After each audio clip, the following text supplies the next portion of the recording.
Julie hears a voice above the greasy spoon chatter. "So, you an artist or something?" She turns to see Frank. "Artist? Hardly. I doodle to escape the banality of Ormond." He stares at her sketch. He seems to recognize himself standing in line for a hot chocolate. "That me?"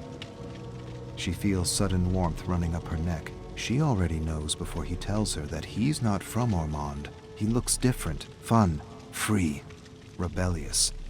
He sits beside her and offers to model for her with a laugh. They stare at each other for a long, stretching moment. She decides to invite this charming stranger to a party she's throwing at her house for a friend who just got fired. Joey can't seem to keep a job. With a laugh, he says, "Joey sounds normal. You know how much programming it takes to get a human being to accept the whole 8-hour-a-day routine?" He continues ranting about how school isn't education but brainwashing. If it were real education, if it were true education, the core subjects would be philosophy and critical thinking. Julie laughs and knows her friends are going to love this iconoclast. She certainly does. She didn't stop thinking about him since she first saw him. Now she hopes he shows up at her party. His rant stuck with her, and she spent a few hours researching how education was corrupted to meet the demands of the Industrial Revolution. Conveyor belt education for assembly line jobs. Nothing has changed for the last 100 years, only the products. Frank shows up with drugs and drinks, party treats. Julie introduces him to her best friends, Joey and Susie. They talk favorite foods, slasher movies, and killers all night. Julie amazes Frank with her profound knowledge of serial killers as she leads him to her bedroom and shows him her scrapbooks filled with pictures and clippings of famous murderers. Everyone leaves or passes out while Julie and Frank discuss murder and mayhem, trying to one-up each other with details and trivia. Julie wins with a story of the abandoned cabin where the soldiers of Mayhem hang out, plan, and wreak havoc on the unsuspecting sheep of Ormond.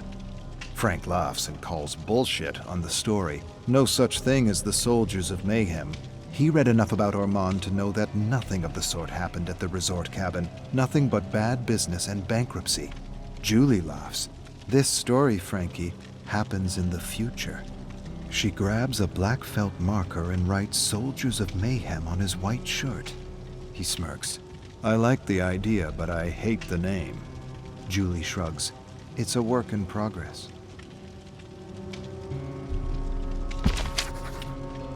Julie feels alive with Frank. More than alive, complete. At first she thought he was an iconoclast rebel, but soon realized he just liked to argue and push buttons for fun. He thrilled as much as she did to smash beliefs and watch people unravel. Not just people, ugly people, he called them. It's the name he gave to those people who need to be right, who always need to be right. They were the easiest to push over the edge. Ormond was full of them, ugly people, entitled preps and politicians who would turn blue in the face if you challenged any of their beliefs. Julie hands Frank a ski mask. He gives her a curious look. "Tonight we all play a game. Whoever steals the most car emblems wins." Frank smirks. "Wins what?" She approaches Frank and whispers, "Whatever the winner wants." Frank quickly puts on his ski mask and rushes into the snow-covered streets of Ormond, searching for cars. More than love, more than passion, Julie feels Frank is her spiritual twin. She spent the whole night confiding her darkest desires to him, how she often wondered what it would be like to set fire to the entire town. Frank leans forward and tells her she can do anything she wants. She just has to know what she wants and build an image of herself doing what she wants in her mind. He continues to espouse some weed-induced theory about manipulating the world with thoughts and feelings. The clearer you are about what you want and the more focused you are in imagining it, the faster you rewire the world to your favor. Everyone stares at Frank for a long, dramatic moment.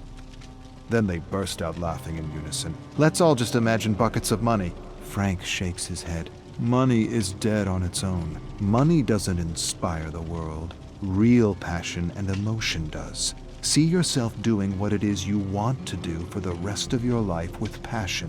Be clear and focused, and do not waver, and watch the world work in your favor." Another silence. Julie smirks. Frank nods seriously.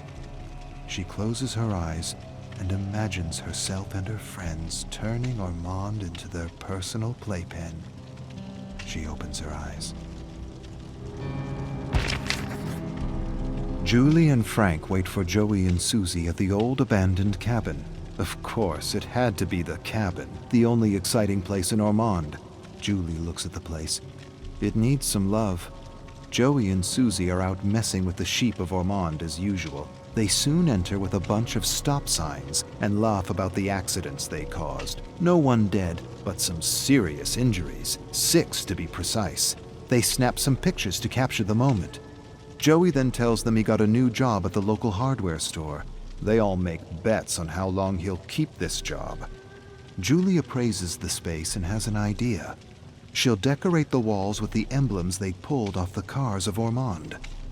Everyone likes the idea. Joey adds he wants to hang the stop signs on the wall. Inspired by the small traffic accidents Joey and Susie engineered, Julie suggests another name for their little gang: the Marauders of Mayhem. Frank shakes his head and his eyebrows frown. Too tough on the tongue. Joey disagrees. "I love it." All eyes turn to Susie. She shrugs. "I agree with Frank. It's a mouthful." Julie and Susie enter the hardware store. Joey wants them to be quick. The owner will be back in 10 minutes. Frank tells him to stop panicking. They grab supplies for the cabin: paint, brushes, masks. A snow globe captures Frank's eyes. Joey tells him to leave it, says it's his boss's collector globe, the first snow globe for tourists when Ormond became a popular getaway for snowboarders and skiers. Frank scoffs and takes the globe anyway. Julie stares at Joey and shrugs. Whatever. The globe gives her an idea. She grabs a few generic Ormond globes for a personal project. The cabin is almost ready. Some finishing touches required, and Frank and Susie are hitting a few homes for supplies: toasters, pans, cutlery, TV, computer, linen, anything to make their refuge a little cozier. Julie stays behind refashioning generic Ormond globes with scenes of mayhem. Frank approaches her. "Can I have one of those?" She hands him a globe with 4 stick figures setting a snowman on fire. He says it should be a real person. Julie feels offended. He didn't see the detail. It is. Frank scrutinizes the globe and sees a stick man embedded in the fake snow. Nice. Julie imagines something crazy. In her mind's eye, she imagines herself killing someone with her friends. She has no other image, and no doubt, it's more than an image of a first kill. It's an image of her in a newspaper clipping. She makes Ormond exciting again with a series of murders. Her phone startles her. She answers. She hears his voice, and Frank tells her to meet him at the Ormond Majestic Theater. Why? What's playing? He doesn't answer. She gets in her second-hand sedan and drives through the blinding snowstorm to the theater. He graciously opens the door, helps her out. Joey and Susie are standing by the theater holding empty gas containers. Frank hands her a match. "Please, do the honors." She strikes the match, watches the flame ignite strong, then it dwindles in the cold wind. Before it extinguishes, she flicks the burning match at the theater. A moment later, a massive fire erupts in the blinding snow. She stares at Frank, at the fire, at Joey and Susie, and she has this sudden crazy thought that Frank is right. Somehow the world is conspiring in her favor.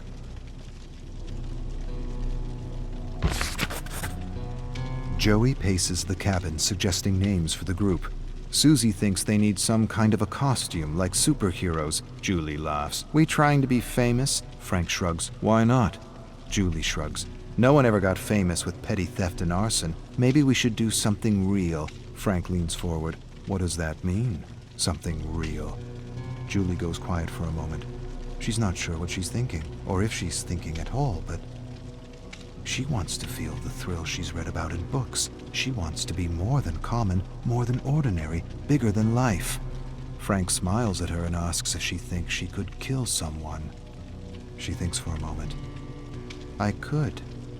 Frank raises a skeptical eyebrow. After a moment, he says he probably couldn't really kill someone. Julie teases him. Not even for me? He shakes his head. Not even for you. And you? Would you kill for me? She echoes his bullshit answer. Never. He laughs and echoes her. Not even for me? Not even for you.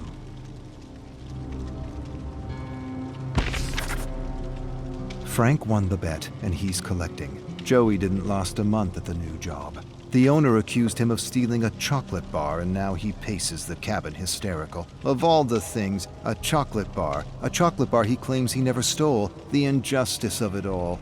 Julie suggests payback. Let's break into the store, get some more supplies, set the whole place on fire to let Ormond feel the wrath of the Legion. Joey freezes when he hears the name. Frank raises a curious eyebrow and then nods approvingly. I like it. I like it a lot. She throws them generic masks. Plain, bland, unimpressive. The only thing we need now is a proper mask.